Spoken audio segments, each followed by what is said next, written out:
Yes, mjamboni. Siku hii ya leo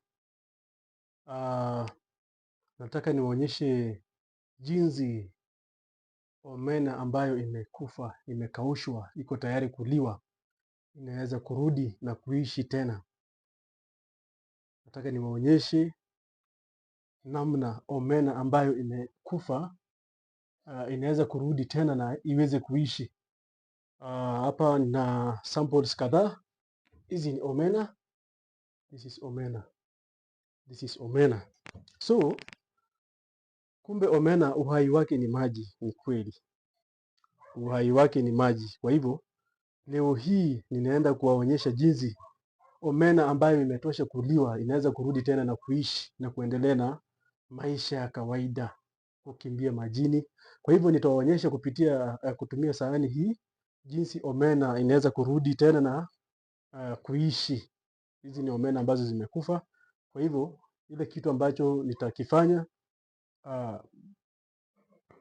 nitamwaga maji kidogo kwenye sahani. Maji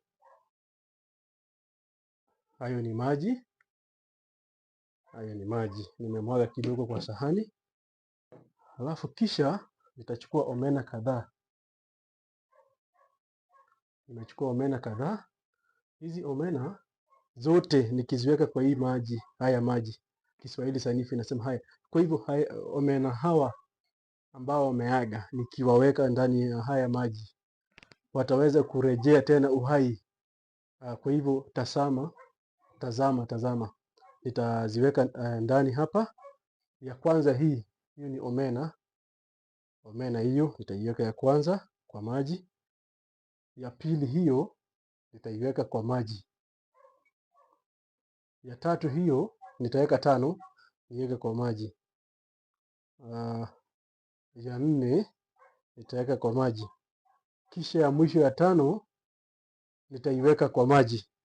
Tazama kwa makini. Kwa hivyo nimeziweka hizo omena kwa maji kwenye sahani. Kwa hivyo itazame kwa makini.